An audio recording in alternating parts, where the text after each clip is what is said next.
گرنگەوە نیە چ کۆمەڵێکن گرنگە خوا بپەرستن و برابن. ئێستا ئەم خەڵکە ناحاڵیانە لە ئیسلام ئەم خەڵکە ناحاڵیانە لە ئیسلام لەکوێ پێیابوون ئەڵێن موسڵمانە بێ هەموو یەک بێ هەرەمومان یەکین مادەم دینمان یەکە ئامانجمان یەکە خوامان یەکە قیبلەمان یەکە قورئانمان یەکە هەموومان یەکین بەس پێویست ناکە هەموومان لە یەک حیزبا بین. ئەمە ئەمری خوا نییە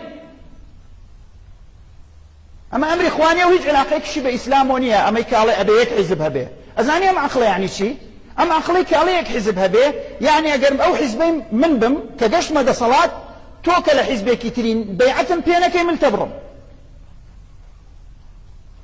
و حیزبەکە هەڵە وەشێنمەوە و بە زۆر ئەبێ بەیعەت بە من بکەی و ئەبێ پیاوەتی من بکەیت. ئەمە کەی لە ئیسلام هەشتی وا هەیە؟ کەی لە ئیسلام هەشتی وا هەیە؟ گرنگەوەی خەڵک جیهاد بکات گرنگەوە نییە کێ ئاڵای بەدەستەوەی با حەو ئاڵامان هەبێ یەکێ بۆ ئەوس وەکو پێغەمبەر کردی یەکێ بۆ خەزرەج یەکێ بۆ مهاجر یەکێ بۆ ئەنسار یەکێ بۆ بەنی بەکر و یەکێ بۆ بەنی عەوف هیچ مشکلە نییە هەموو دا ئاڵای سەر بەخۆی خۆی هەبێ. حتا لەسەر غەنیمەتیش سەحابەکانی پێغەمبەر صلی الله علیه وسلم چەندین چیرۆکمان هەیە یەکێک لەوانە غەزوەی حونەینە کە خلافیان بۆ دروست بوو مهاجر و ئەنسار لەسەر چۆنێتی دابەشکردنی غەنیمە. پێغەمبەر صلی الله علیه وسلم نەهات بڵێ ئێوە موسڵمانن هەر کەسێ باسی کۆمەڵی خۆی بکات لە دین دەرچووە موسڵمان هەر یەک موسڵمانە و ئیسلام هەر یەک ئیسلامە و ئاڵا هەر یەک ئاڵایە و کەس ڕێگەت پێدراو نییە جەماعەتێکی خۆی هەبێ. نەخێر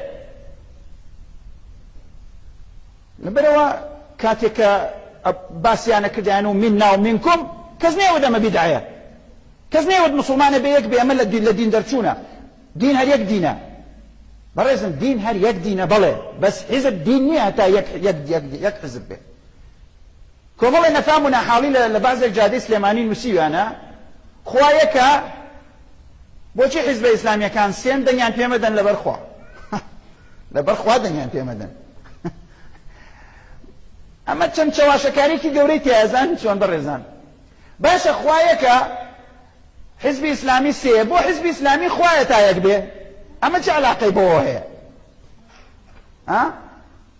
خوایەکە طبعا خوایەکە دینی ژەریەکە قیبلە ژەریەکە قورئانی ژەریەکە بەس ئەمانە یەکن بەس حیزب علاقەی بەم شتانەوە چیە تا یەک بێ؟ خۆ حیزب خوایە حیزب دینە حیزب قورئانە حیزب قیبلەیە نە ئەگەر لای بەڕێزی وا تێگەیوە حیزب قیبلە و قورئان و دینە ئەوەی ئێمە هەرگیز نەمانەوتە حتا بۆ حیزب عیلمانیەکانیش نەمانەوتوە حیزب دینە و ئەوانە دینێکی ترن و هەمویان کافرن ئەوەمان بەوانیش نەوتووە.